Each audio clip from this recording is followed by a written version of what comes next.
Depuis un an, l'Église catholique s'est engagée dans un processus historique de réforme qui passe, il faut bien le dire, assez inaperçu en dehors des cercles catholiques les plus initiés. Le côté abscon de l'intitulé de ce chantier, Synode sur la synodalité, n'y est sans doute pas pour rien. Je tente le décryptage. Il s'agit de faire participer les catholiques du monde entier à un processus pour réformer la gouvernance de l'Église afin de mieux faire participer les catholiques du monde entier à la gouvernance de l'Église. Vous me suivez ? Donc, au printemps dernier, chacun a été invité à donner son avis sur le fonctionnement de l'institution et sur sa mission. Le résultat, en tout cas en France, est assez décoiffant. Si seulement 150 000 catholiques se sont exprimés, la synthèse fait ressortir un constat accablant. L'Église y est notamment jugée trop cléricale, pas assez accueillante, voire discriminante envers les personnes homosexuelles ou encore les divorcés remariés. Et surtout, il ressort une incompréhension totale sur le peu de responsabilités accordées aux femmes au regard de leur immense engagement. On a du mal à imaginer comment une réforme de la gouvernance de l'Église pourrait répondre concrètement à ces questions. Mais maintenant que tout cela est sur la table, il va bien falloir en tenir compte. Bref, ça questionne. La synodalité dans l'Église, qu'est-ce que ça change ? Car c'est peut-être l'avenir de l'Église qui est en train de se jouer avec ce synode, tranquillement et discrètement. Bonjour à chacune et à chacun. Bienvenue à nos deux invités. Sœur Nathalie Bécard, bonjour. Bonjour. Merci d'être avec nous. Vous êtes religieuse, Xavier, sous-secrétaire du synode. Vous avez été nommée à ce poste par le pape François. Vous avez d'ailleurs écrit l'introduction de son dernier livre qui sort tout juste, Paroles et réflexions sur la synodalité par le pape François, aux éditions Salvastor pour les éditions françaises. Et puis sur ce plateau également, Jean-Louis Schlegel, bonjour. Bonjour. C'est un plaisir de vous recevoir. C'est la première fois que nous vous recevons sur le plateau du Jour du Seigneur.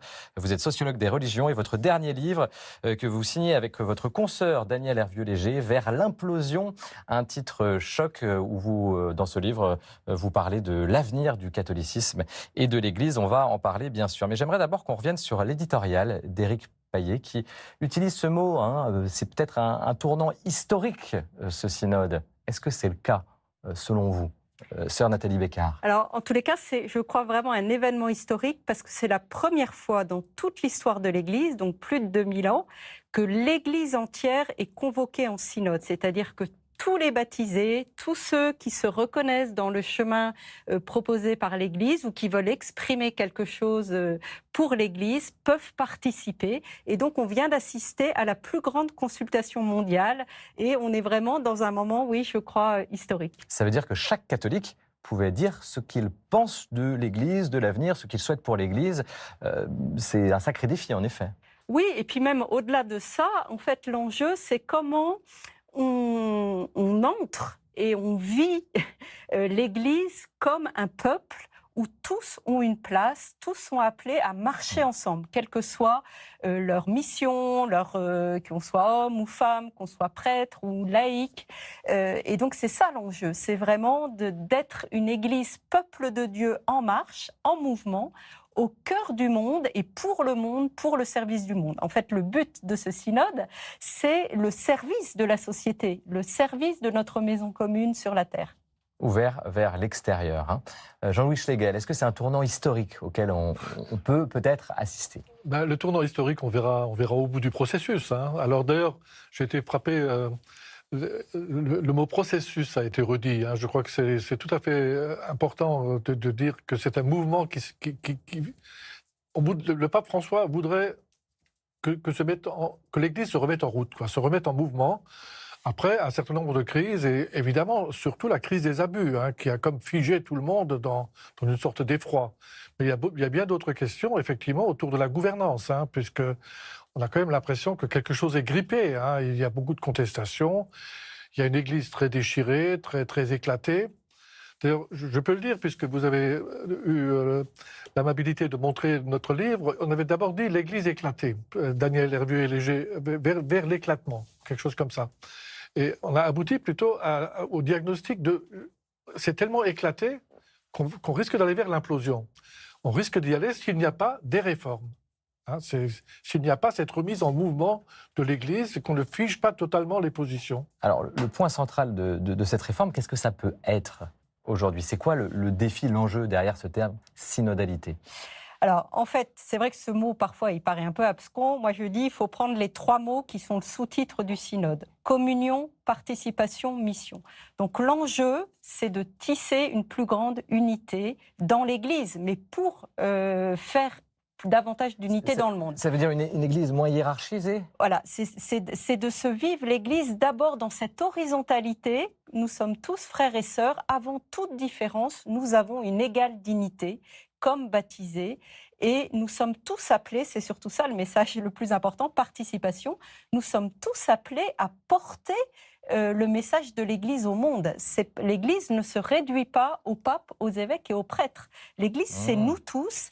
Et ce synode, il a une perspective et un but très très clair. C'est la conversion synodale de l'Église, c'est-à-dire le but, c'est de retrouver cette dimension horizontale de communauté.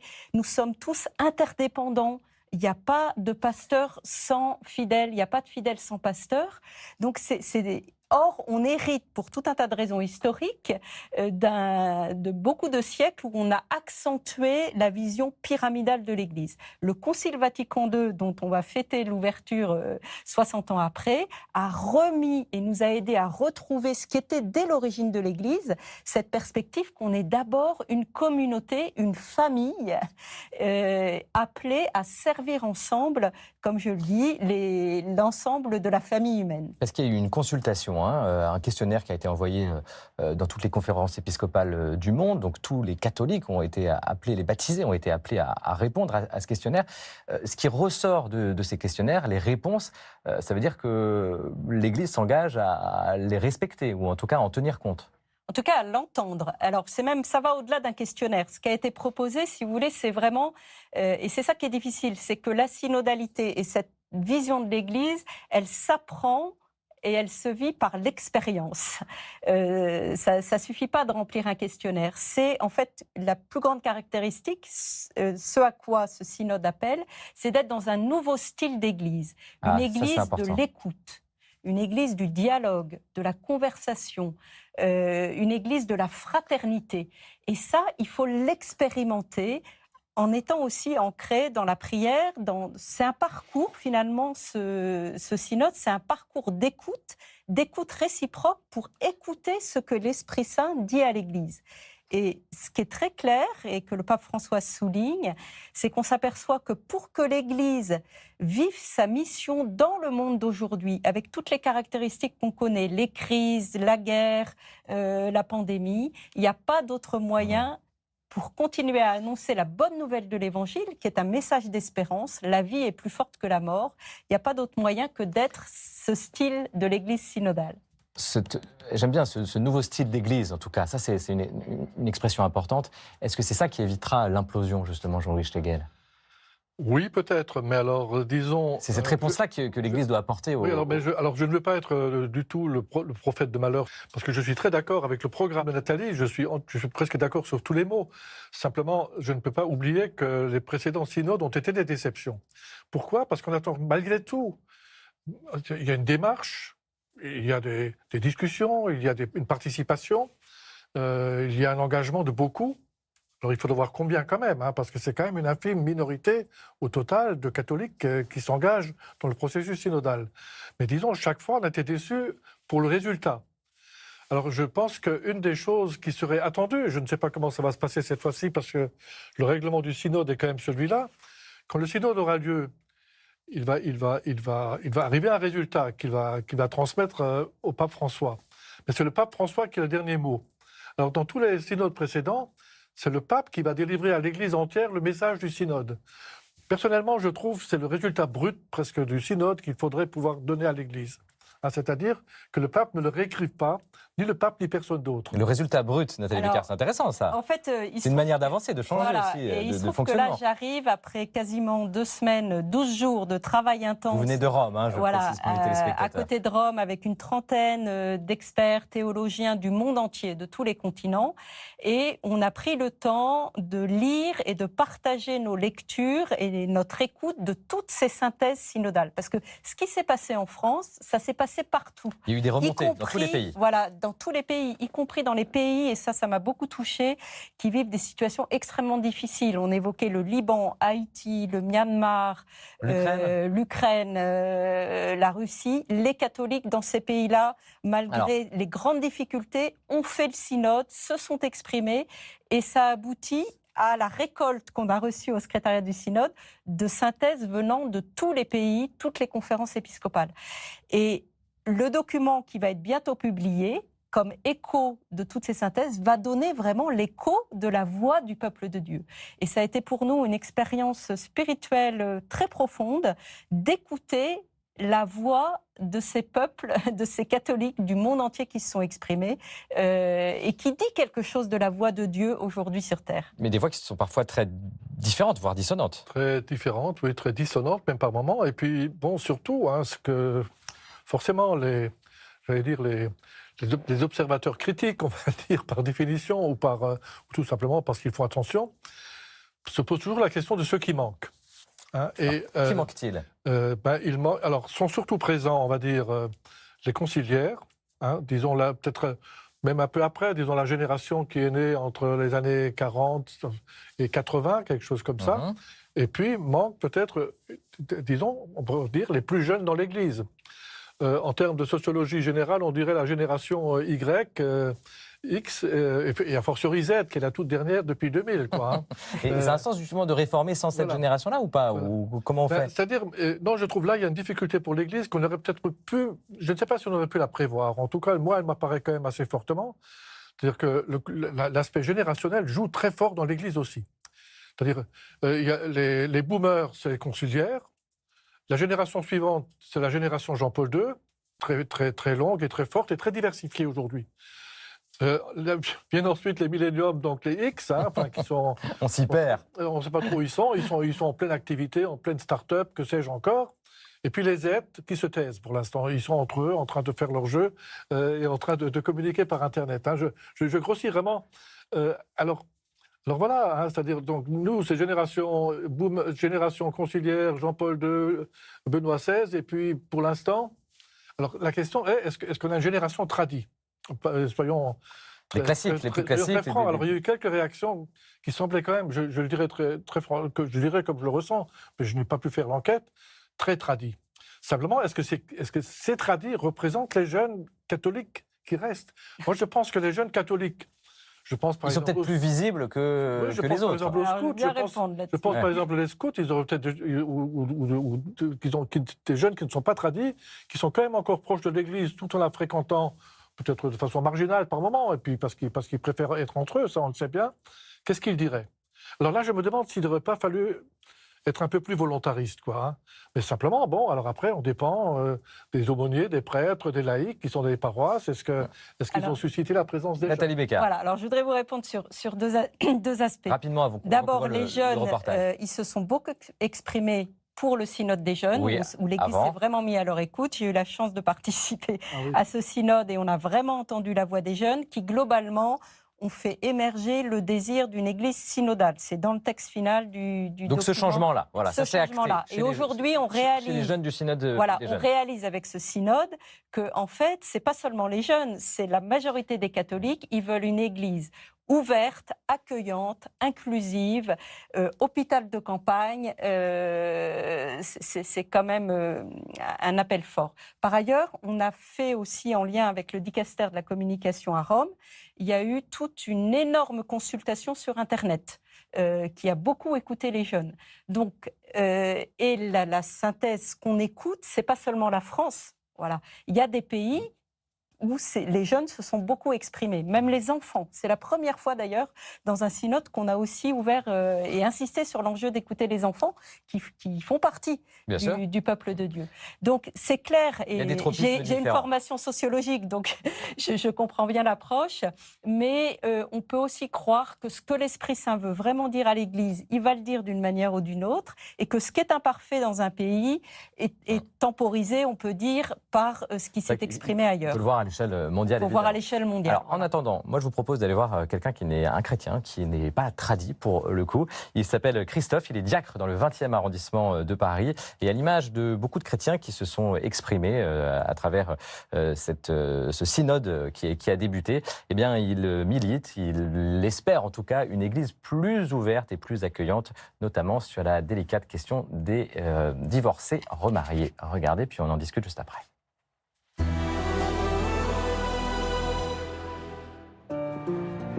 Je m'appelle Christophe Bollinet, je suis dans cette paroisse depuis 40 ans. J'ai perdu ma femme il y a 10 ans et j'ai 3 enfants. Il y a 1 an, je suis devenu diacre dans cette paroisse. J'anime un groupe qui accueille en communauté, fraternellement, des personnes divorcées ou divorcés remariés. Il y a des divorcés remariés ou pas.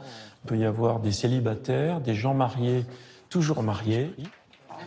Ce qui m'a fait proposer ça il y a 8 ans au curé qui était là à l'époque, c'est que j'étais convaincu que dans l'Église, il y a une forme d'exclusion de cet état de vie, du divorce, même s'il n'y a pas de remariage d'ailleurs. Et c'était pour moi insupportable, pas évangélique. Par exemple, quelqu'un qui est divorcé, et parfois même un clerc peut lui dire « Écoute, tu t'es mis dans cette situation distance », ou une personne dont le mari l'a abandonné, qui du coup divorce, et à un moment lui dit « Écoute, le caté, peut-être plus maintenant, s'il te plaît. » Tu dis bah oui, on est souvent rabroué dans l'église, etc. Alors, moi, c'est une parole qui me fait plutôt mal. Donc les gens se cachent derrière les piliers parfois, et moi je veux au contraire qu'ils soient dedans, dans la communauté.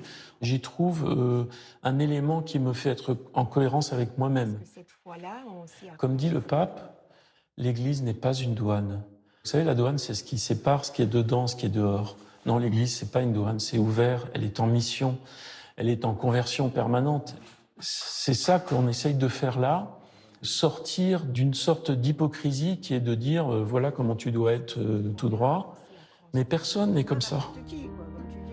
Si j'accueille pas mon frère, ma sœur qui est là dans cet état de vie, qu'est-ce que je vais raconter sur l'accueil des réfugiés, sur l'accueil du pauvre qui est dans la rue? Ça n'a pas de sens. N'ayez pas peur d'aller vers ces états de vie.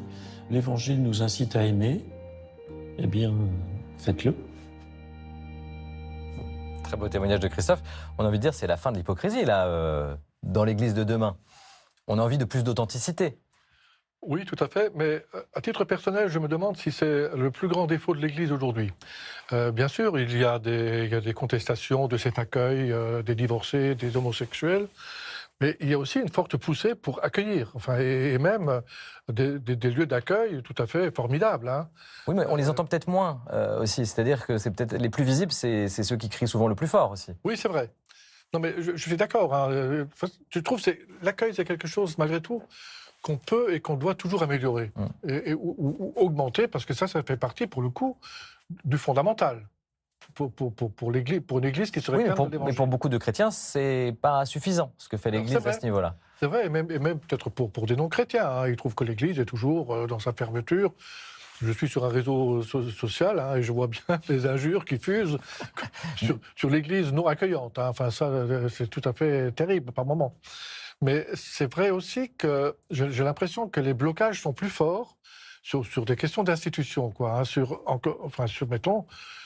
Par exemple je pense, parce que c'est quand même dit dans les demandes françaises, en tout cas. Hein, oui, bien sûr. De façon forte, le célibat obligatoire des prêtres, la place des femmes, enfin, dans la gouvernance, dans les responsabilités, et dans des responsabilités plus proprement religieuses, quoi. Hein, c'est-à-dire, alors effectivement, est-ce qu'elle pourrait être diacre, est-ce qu'elle pourrait être prêtre? C'est en tout cas une discussion qui n'est pas encore vraiment ouverte, qui a même été fermée, quoi, par certains côtés. Et il y a quand même de fortes attentes de ce côté-là. Moi, je dis simplement, tous les ceci, pour éviter toute ambiguïté dans mon propos, ce n'est pas que, des femmes aient enfin le droit d'être prêtres, ou des prêtres qui auraient enfin le droit de vivre, des relations sexuelles avec une femme qu'ils aiment, etc. C'est une situation que je trouve Enfin, alors là, pour le coup, c'est l'hôpital de campagne que vous évoquez, quoi. C'est-à-dire l'Église est dans une situation extrêmement difficile, hein, par manque de personnel, de gens qui s'engagent, etc. Voilà. Nathalie Becca. Oui, en tout cas, ça résonne beaucoup avec, je crois, ce qu'on entend de partout, le désir d'une Église vraiment ouverte à tous, accueillante, où tous ont une place. Donc, c'est une invitation à faire le constat qu'effectivement, il y en a qui sont exclus. On a beaucoup insisté dans tout ce qu'on a dit autour du synode sur l'enjeu d'écouter les plus pauvres, d'écouter les sans-voix, d'écouter ceux qui sont aux marges ou aux périphéries, parce que si on est vraiment capable de les écouter, c'est le signe qu'on va écouter tout le monde.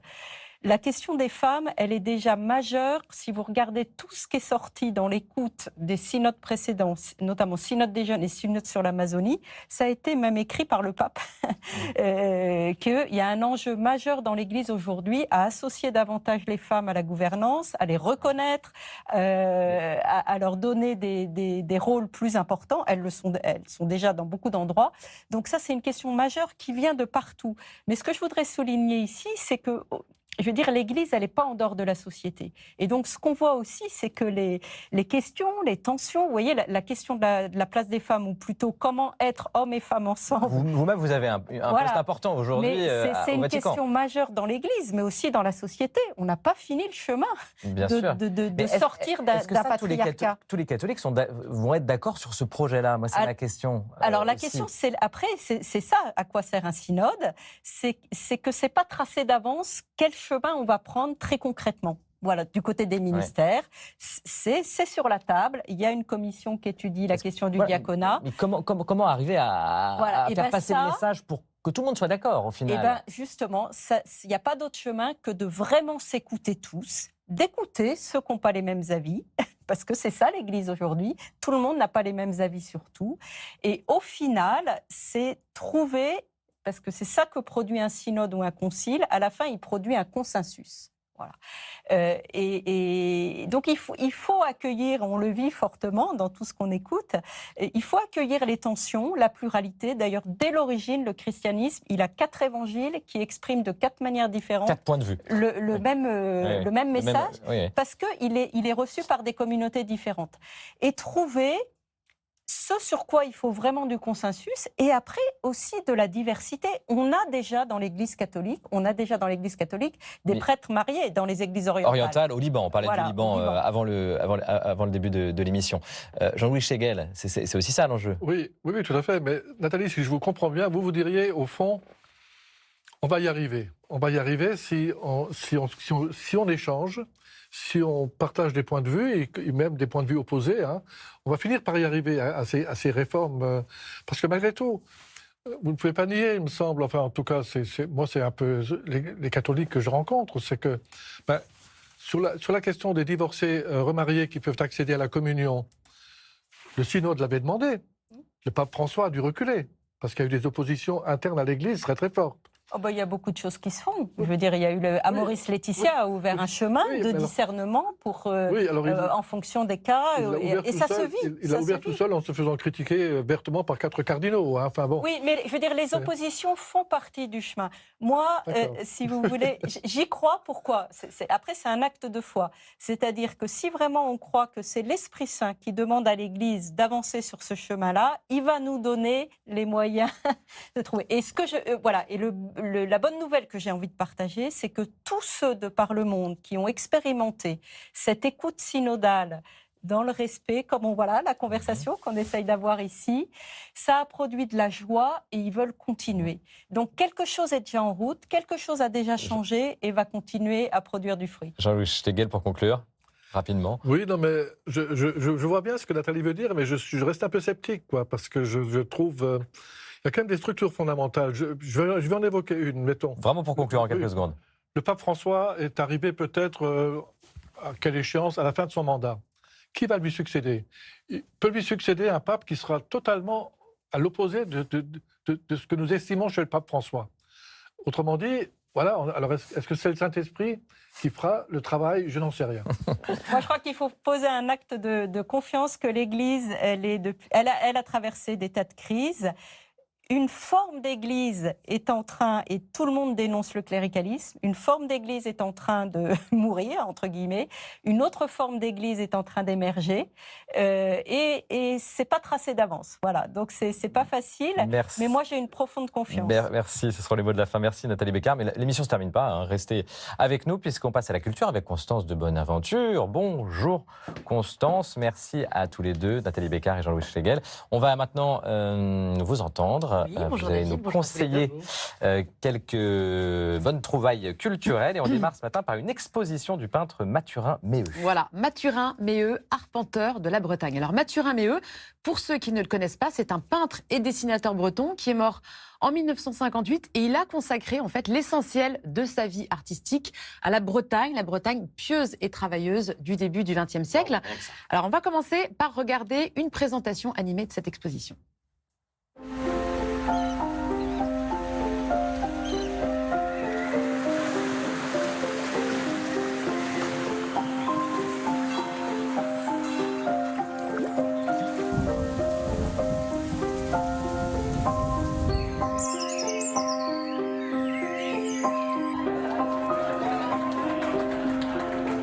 Alors c'est presque du documentaire, je trouve, tellement ces peintures nous racontent en fait le labeur des paysans bretons, des marins bretons, leur piété, leur ferveur, comme par exemple lors des grands pardons. Vous avez ici celui de Trédaniel. Et on est aussi avec les sardiniers ou les paludiers un soir d'orage. Vous le voyez, les couleurs sont intenses, surtout quand il s'agit du bleu de la mer, des gris du ciel ou encore de l'ocre de la terre. Plus qu'un artiste, finalement, Mathurin Méheut, ça a été un témoin des changements et des mutations sociales et économiques de cette Bretagne de l'entre-deux-guerres. Mathurin Méheut, arpenteur de la Bretagne, c'est au merveilleux musée de Pont-Aven et c'est donc jusqu'au 31 décembre. De la Bretagne à l'Algérie, changement de décor avec un roman. On change complètement de décor. Attaquer la terre et le soleil, c'est le titre de ce roman, un titre percutant et fort pour un roman qu'il est tout autant. Alors le contexte, la colonisation de l'Algérie par la France au 19e siècle. Et il y a deux histoires qui sont racontées. Celle de Séraphine, une femme pauvre qui part en Algérie avec sa famille, comme tant d'autres à l'époque, parce que le gouvernement lui a promis monts et merveilles. Et en parallèle, on a la voix d'un soldat, un soldat français, qui lui raconte les pillages, les massacres, les viols perpétrés par ses pairs dans les villages algériens. Et on suit l'aventure de ces colons sur cette terre de désolation qui petit à petit en fait s'enfonce dans l'horreur, hein, le choléra, les pluies torrentielles, les attaques des Algériens. Alors ne cherchez pas un rayon de soleil ni une once d'espoir dans ce roman parce qu'il n'y en a absolument pas. C'est un véritable cri de colère de l'auteur, servi par une écriture vraiment puissante. Elle est intense, elle est saccadée. D'ailleurs, il n'y a aucune ponctuation dans son écriture. Un roman magnifique malgré la violence qu'il décrit. Attaquer la terre et le soleil de Mathieu Bellesi, c'est aux éditions du Tripode. Il a une gueule, l'auteur. Hein. Il a une gueule, ouais. Nous partons en banlieue parisienne maintenant, à Ivry-sur-Seine, à la découverte d'une chapelle exceptionnelle, Constance. Voilà, la chapelle Notre-Dame de l'Annonciation, qui est située au cœur de l'hôpital Charles-Foix, le grand hôpital gériatrique d'Ivry-sur-Seine, construit sous Napoléon III. Alors c'est un lieu très vert, très lumineux, et la chapelle, vous le voyez, elle a été bâtie exactement au centre de la cour d'honneur. Elle est accessible des deux côtés grâce à ces magnifiques galeries qu'on retrouve d'ailleurs un petit peu partout sur le site de l'hôpital. En fait, tous les grands hôpitaux construits avant 1905 ont des grandes chapelles comme celle-ci. Alors l'intérieur, vous allez le voir, l'intérieur il est de style Louis-Philippe, typique d'une chapelle d'hôpital du 19e, grand, sobre et rigoureux, avec un décor très minimaliste. Les murs sont gris, la chaire est simple et les vitraux transparents. Cette chapelle abrite également un orgue ancien, un orgue du 19e siècle. C'est une église rationnelle qui coûtait assez peu cher à construire à l'époque et qui reste aujourd'hui un lieu calme et apaisant. Ah ben c'est très apaisant en effet. Merci Constance. Merci, à dimanche prochain. Merci Nathalie Bécard. Merci Jean-Louis Schlegel d'être venu ce matin sur le plateau du Jour du Seigneur. On aura l'occasion évidemment de te reparler de ce synode.